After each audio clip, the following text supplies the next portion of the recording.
My name is Mary Beth Ross.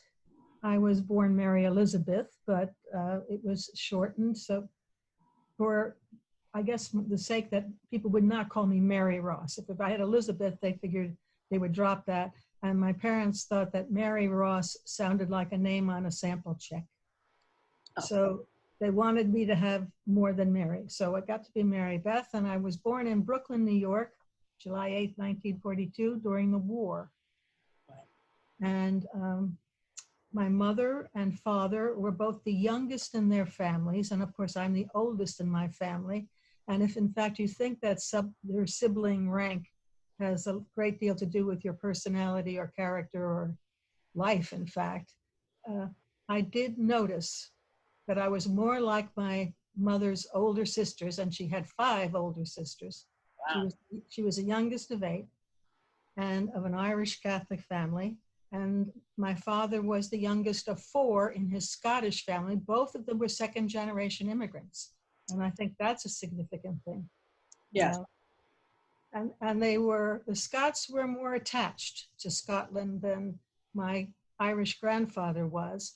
In fact, his large family didn't marry very early because of the war and the Depression and all that. They pooled money for, it must have been for like a 50th wedding anniversary or something, to send my grandfather and grandmother to Ireland. And he didn't want to go. He said, I remember it as a depressing place. This is the great country. I only had 90 cents in my pocket when I came over, and it's the last time I didn't have $1 in my life. Wow. Now, there's an Irish joke in 90 cents and $1. There's only 10 cents difference. But the difference for him was that his father had signed his birth certificate with an X, which meant he couldn't read and write. Right. And my grandfather had only 6 years of education, but 2 of his daughters had passed the New York bar in the 1940s. Wow. So education was the very important thing for an immigrant, family. So what we did during the war is my grandparents had a very large house in Brooklyn. It was sort of designed to be a 2-family house, but they had so many children that they sometimes, used the whole house. And when I was born, my grandparents lived on the ground floor, and my mother and my father was away in the war. My mother and I lived on the 2nd floor, and 4 of my aunts lived in the attic. Amazing. And they started getting married or moving away. And until they did, I was sort of the sorority mascot. And when I was 3 years old, I had to recite a 100-line A.A. Milne poem to the Bay Ridge Business and Professional Women's Club that was having a tea at my house. And since I couldn't read, can you imagine how they had to work on me? Oh, my Lord.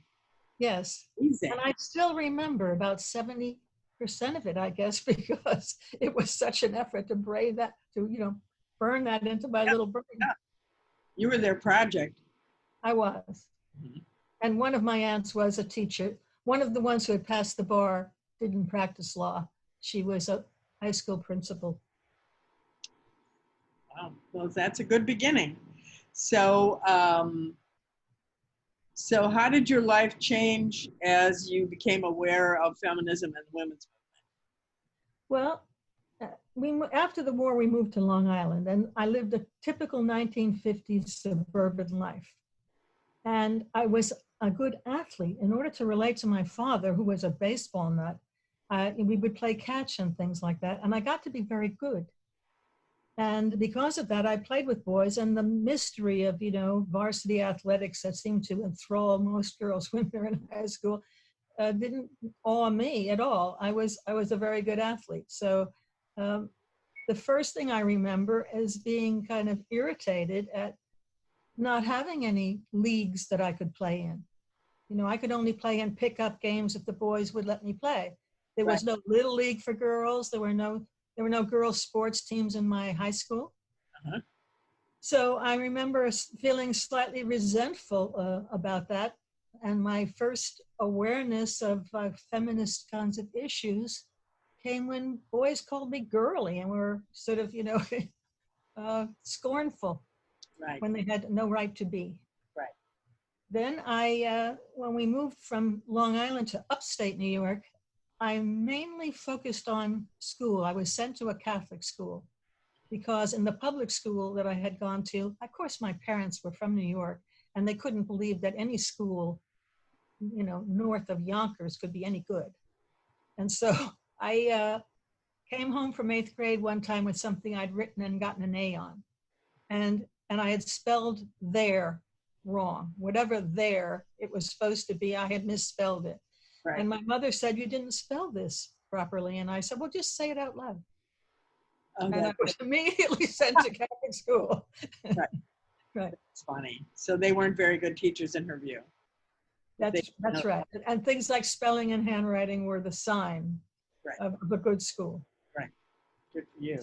So I went to a parochial high school, and then I went to a Jesuit college where, in fact, my theology teacher was the anti-war priest, Daniel Berrigan. Beautiful. And so I developed a sort of social conscience. I think a lot of people came through that, racial issues in the 60s and anti-war movements. Right. And then I married young. I won some prizes. I was a guest editor-in-chief of Mademoiselle magazine in 1964. Amazing. And I had drawn pictures of my 12 favorite men, and I had written little squibs to explain why I had chosen them. And when I got down to the magazine, I had hoped that it was because of my drawing, but it was because of my writing. Okay. And I was disappointed because I thought I would go to graduate school in art. And no. My husband was already in graduate school, and I think a lot of women would remember what it was like. He treated me like a secretary once we were married. He was in graduate school, and would I type his papers? Yeah, well, so there were issues. I had 2 children when I went to graduate school. I was still married. He was very helpful in terms of cooking and doing things in the house, but he was a young man of his generation, and I was his wife, and I was not to outshine him. And I think, as Betty Friedan described it, the kind of isolation and invisibility that was suddenly my role wore on me, and I didn't want my children to see it. Okay. I didn't want them to witness it. I remember I was going to visit my brother in Massachusetts, and my husband was going to take care of the children. And my son said, "You can't go. What if somebody drops something or something breaks?" Oh, Lord. Isn't that a great 15-second line? Mm-hmm. Yeah. So I got a teaching assistantship, and I started teaching, and I had 2 children in diapers. So I had to figure out a quick way. I didn't want to get into the bog of an awful lot of graduate students and not finish a dissertation. Okay. So I made sure that I wrote a paper on the same theme in every course I took, a chapter, and then they were chapters. And my theme was the myth of Tiresias in Greek literature. And that is, Tiresias is called in, he had lived a life as a man, and then he had tripped over gods that were snakes that were copulating. And they were annoyed, and they changed him into a woman. Really? Yeah, the punishment is to be a woman. Uh-huh, right. Okay. Mm-hmm. And so years later, he happens upon them again, and he said, "Well, there's such magic in interrupting your lovemaking. I'm going to try it again." And he does, and they change him back into a man. But one of the gods, the female god, is very irritated because she's having an argument about which gender enjoys sex more. The snakes are always making love when he annoys them. And she said that, Zeus was making it up, that women had more fun, and so men had to have more sex, quantity, because they didn't have the same quality. And I love the complications of this mythology. And so my dissertation was called Tiresias, Their Muse, Studies in Sexual Stereotype in the English Novel. And I have a woman like Hera who is irrational. I mean, when she tries to punish Hera, Hera tries to punish Tiresias. She blinds him. And Zeus can't undo that. He has to be blind, but he has prophecy. He has the vision of prophecy, and he's the prophet in Odysseus and a lot of Greek literature. Then I started getting called a woman's liber by my professors, my committee, my colleagues in the grad department. And so how did I know I was a feminist? Mainly, first of all, I was sort of like tarred. And in fact, in my prologue, I'm very embarrassed about this and feel terribly guilty. In my prologue to my dissertation, I used the term women's liber to talk about the women, involved in New York, and terrible. But in any case, I was then looking for a job, right? I got my PhD. I asked my dissertation advisor, and I was the first person to write a course create one for women's literature at Syracuse University. They had none. They had hardly any women professors. I had no women on my dissertation committee. One of the men said that, in fact, my dissertation was a dissertation for a sociologist. He didn't see why, my themes about the politics of gender should be a literary dissertation. And, so you got kind of bumped and jostled around. Right.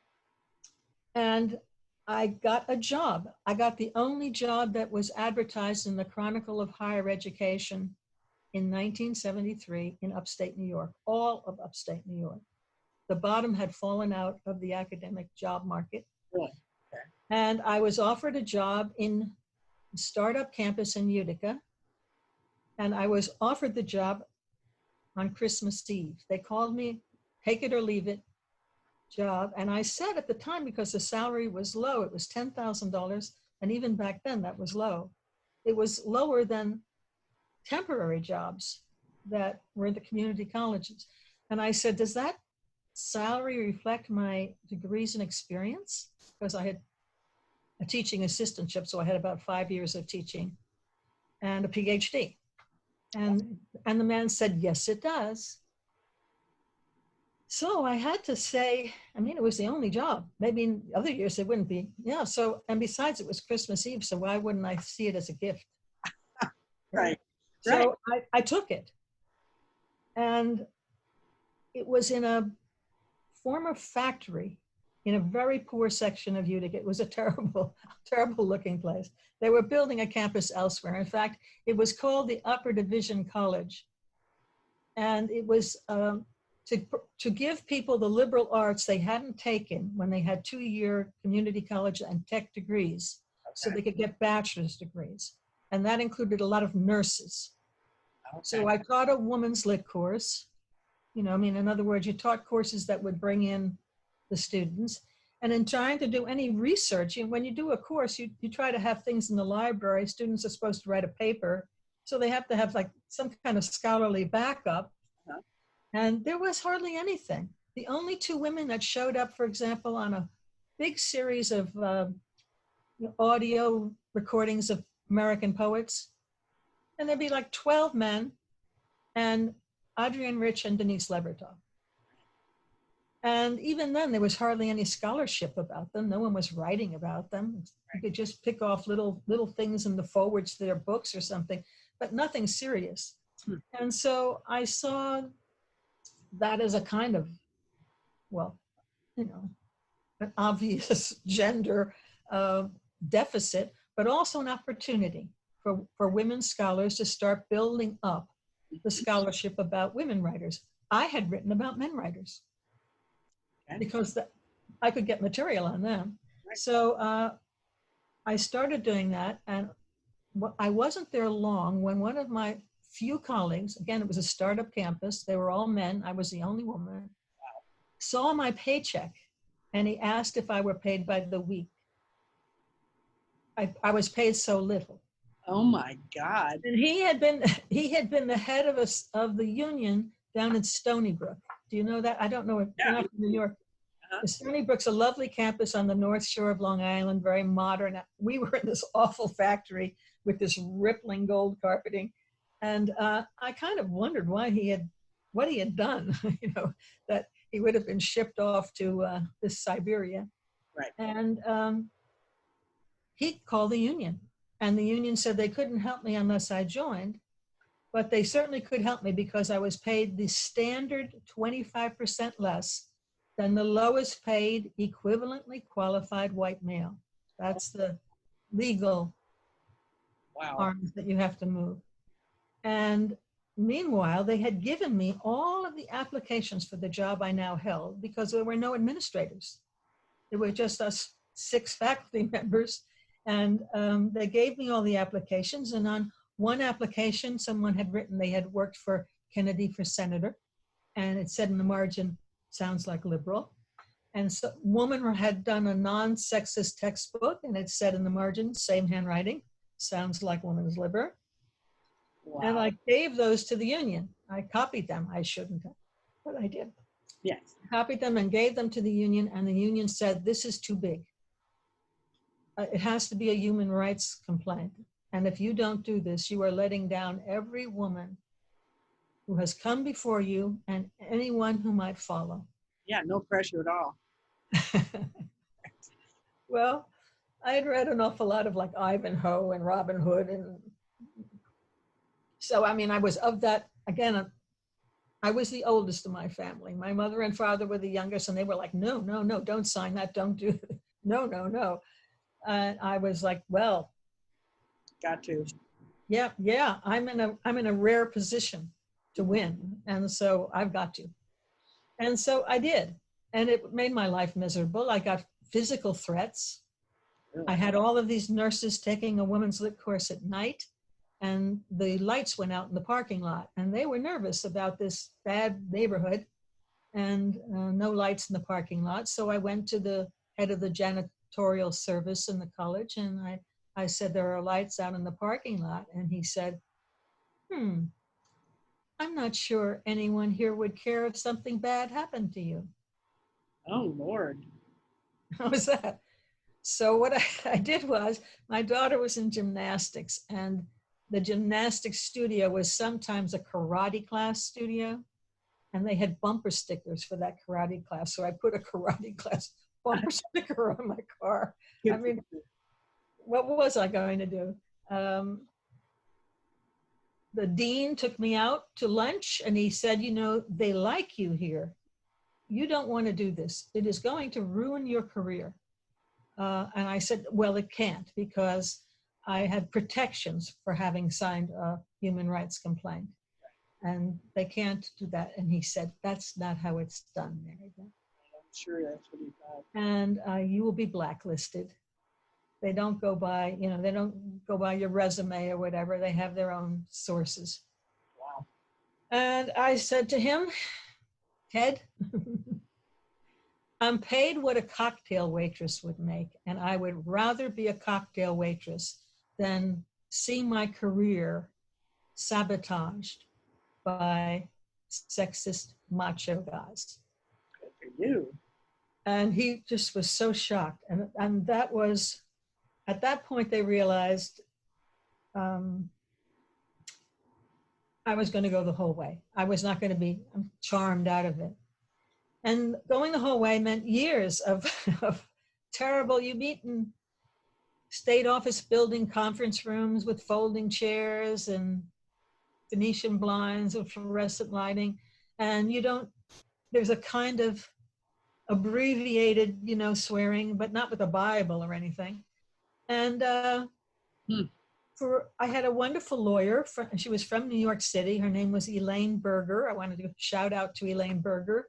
And what happened was they said that my low salary had nothing to do with my gender. It was because of supply and demand, that other people made more money because they were in disciplines that had fewer candidates, but there were lots of candidates in English. And so it just drove down their salaries. And my lawyer, Elaine Berger, said, where did you get the data of the number of each discipline that was applying in this year? And they didn't know. Right. I mean, in other words, it was just a general surmise. Right. And then we found a woman who was willing to testify. She hadn't taken the job, but she had been interviewed as a biologist. And that was the man. He was the lowest paid, equivalently qualified white male, the biologist. Wow. And she had been offered $10,000 too. Okay, great. Perfect. Okay, so all I won was the difference between his salary and my salary for a year and a half. And I probably was blacklisted. And people said to me, you need to go into politics because you're politically dirty. And so that's how I got involved. I think it was May 17th, 1974. It may have been graduation from this college. And I was driving home, and it was 40 miles from Utica back to where I lived in Cazenovia, New York. And one of the possibilities was there was a 2-year women's college in Cazenovia, and maybe I could get a job there. And even if it was only $10,000, what I would save in babysitters and transportation and grief, really, Right. made it an attractive thing. And I heard on the radio that the college had closed. Oh, And the man announcing it on the radio was one of my father's insurance agents. And he was also a state representative, Hy Miller. And so I wrote to him. And I said, you know, I've been noticing I could put together a women's studies program. It's a women's college in the dead geographic center of New York State. Wouldn't it be great if I could put together something and the state university would run it? Because the state university had the forestry school at Syracuse University. It had a veterinary school at Cornell. It had a ceramic school at Alfred. I'm sure there was only some of them, but they had all these schools, yeah, on private campuses. And I wrote to him, he wrote back to me and said nice things about my father. So I attached his letter to all the other letters. I wrote to politicians, Marianne Krupsak, all of the people that were in office then. Donna Shalala was in Albany. Wrote to all of them, and I got lots of support for this. There was a lot of support to save Cazenovia College, for one thing. Yeah. And at one point, I got it all together. I created a whole curriculum. It was a lot of work because I also had to have a human rights suit going and make sure that they didn't find anything else to nail me on, you know, in terms of my work record. And I got to talk to the committee to save Cazenovia College, and met a man named Dan Sutton, who was always dragged out when there was a problem in the village of Cazenovia to help raise money. He was the scion of Sutton Real Estate, which was an enormously big central New York commercial real estate enterprise. And he was a great guy. He lived on the lake. His daughter was in my daughter's class. I got invited, and they took my proposal to Albany, where they were going to talk to the Department of Education to save Cazenovia College. And he came back and he said he was sorry, but my idea had been shut down because it was an upper level program. It wasn't a freshman or something. They were a 2-year college. And the state university would not allow them to extend their charter in order to save themselves. Wow. And he said to me, but you came to us because you thought there was enough market for a program like this that it would help Cazenovia get out of the red. Do you still think that? And I did. Yeah. And I said so. And he said, what if I helped you market this? I'm going to give you $2,000 for posters with tear off return postcards and the college's bulk mail permit. And you send it out and see if there's a market for this. Oh my God. And you don't have to pay the $2,000 back. Well, I did, but I couldn't do it myself. I had a job, I had a human rights suit, and my former colleagues, the woman who in fact got the course that I had written for Syracuse University and was teaching it, they only allowed it for 1 semester. Wow. Yeah, in other words, Wow. a fob. That's what we would be getting back in the early 70s. I asked her if she wanted to do this. She was running a kind of a women's center off campus, and she had writing programs, a women's writing workshop. And she and I got a big book of all the colleges and universities in the country, and we sent these posters Amazing. to every English department, every women's center, every women's studies thing. We sent them out, and because the address for the postcards to come back was Casanova, and she was still in Syracuse. I had to go every day or every other day to the post office and see how many. Right. And I had a little recipe box that postcards would fit in the trunk of my car. And that filled up. And I was actually alarmed because I hadn't really thought this was going to fly. And now I had a serious decision to make. Yeah. I had won my human rights suit. Right. So I was guaranteed a job, however unpleasant they might make life for me. Right. I was guaranteed a job. And my mother couldn't believe, I mean, it was terrible that I had signed my human rights suit as far as she was concerned. But she couldn't believe that after that, I would walk away from the job. Right. And I did. And that, I think, is like the oldest child versus the youngest child. I mean, she couldn't understand that I would I had 2 children and I was getting a divorce. So, I mean, she couldn't believe that I would walk away from security. Yeah, and it's, in fact, through shade on her own parenting, was I so spoiled that I had no idea what harsh reality was like. So anyway, that's the thing that I am probably proudest of. I'm the creator of the Women's Writers Center that brought almost every noted 20th century American writer to Casanova for a week to teach and to give a public reading.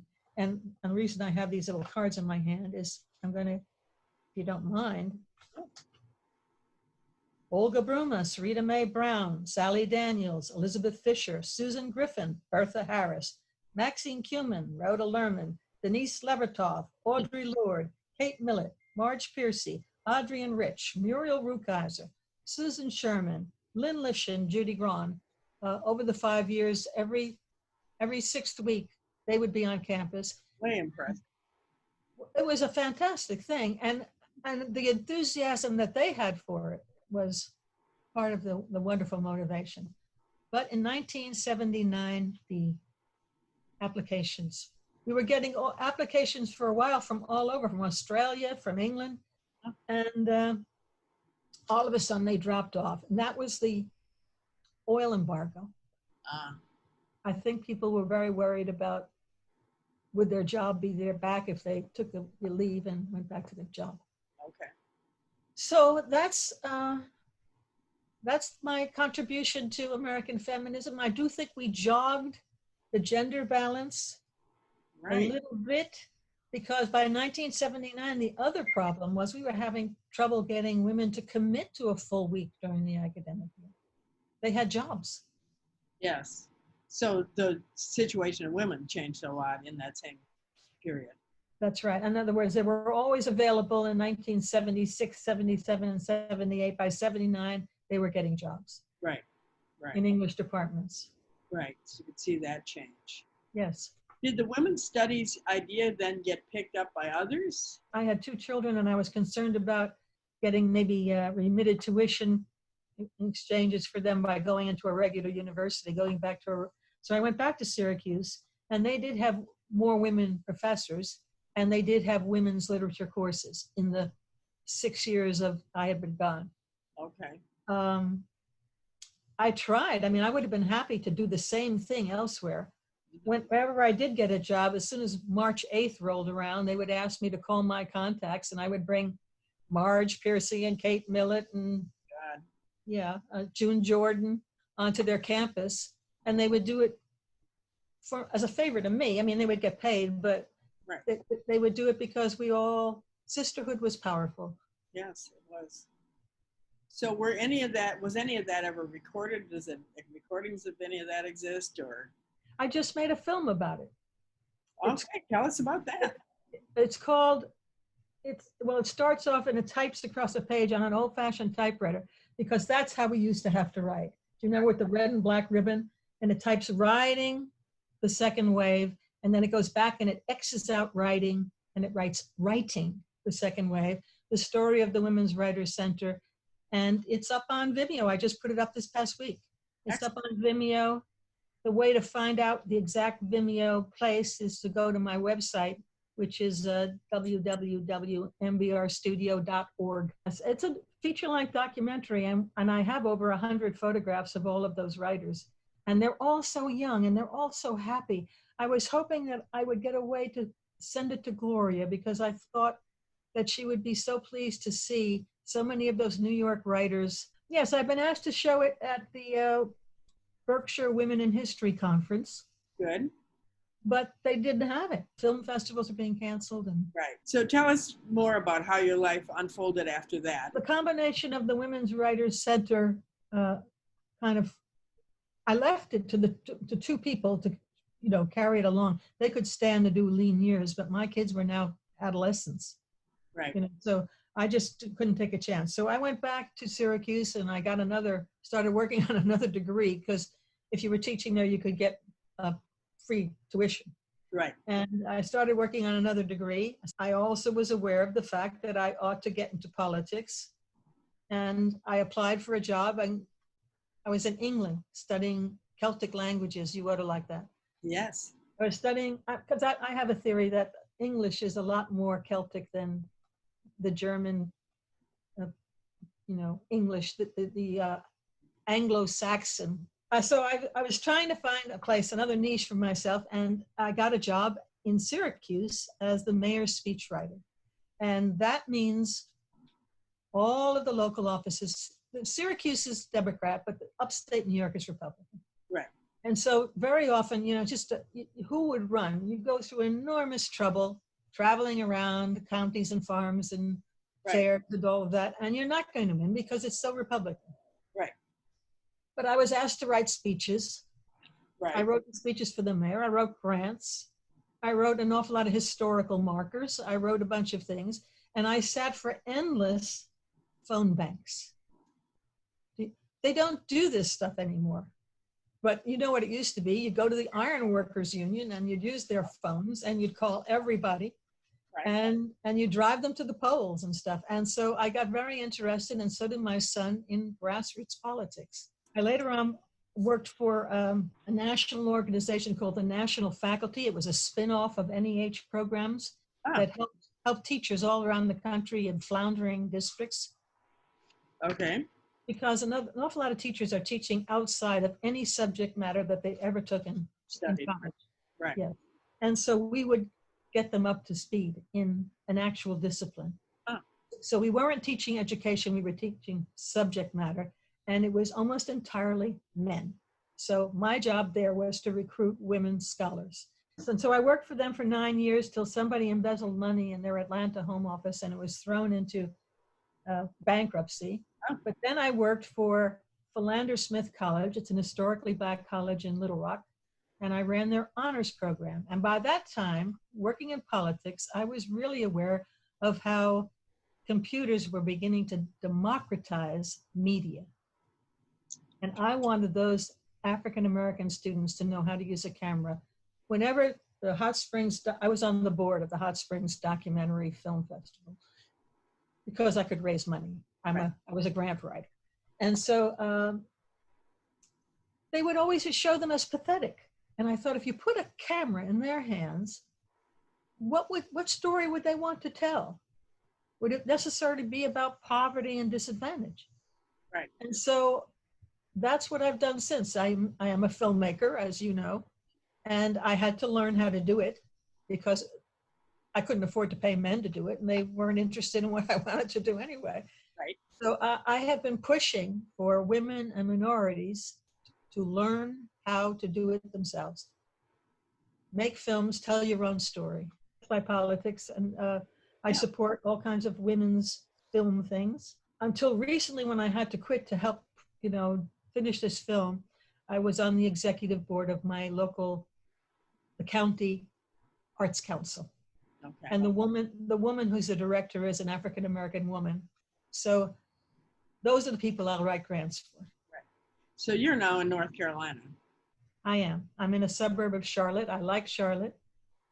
I'm proud that our governor would not allow people to endanger their own lives in our city. So are you currently involved as an activist outside of your filmmaking? Just the Arts Council and democratic politics.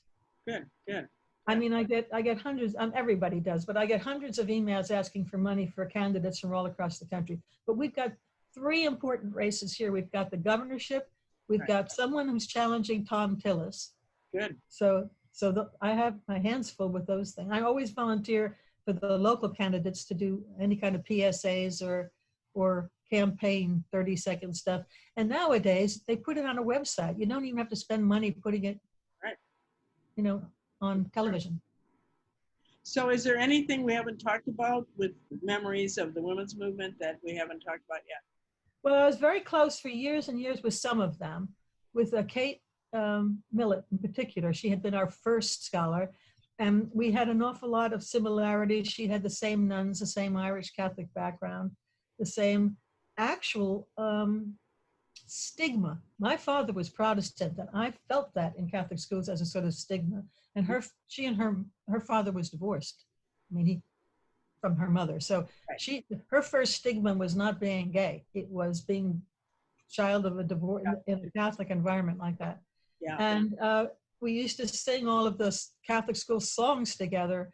And so, the last time she was here visiting me was in 2009. Okay.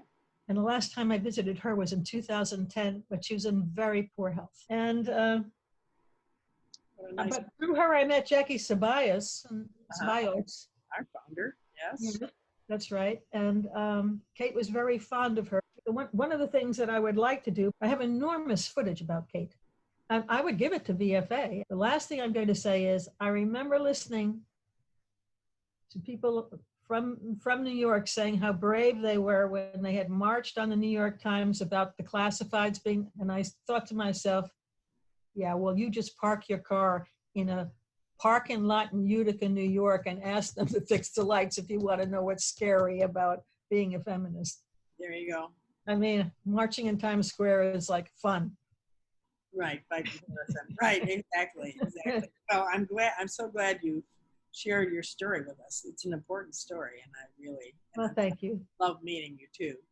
Thank you. Any final words? I have 2 children, and my son and his wife just adopted 2 little girls out of the foster care system in Massachusetts, and they're charming, and we're going to make sure that they have all of the equal rights that they can possibly discover.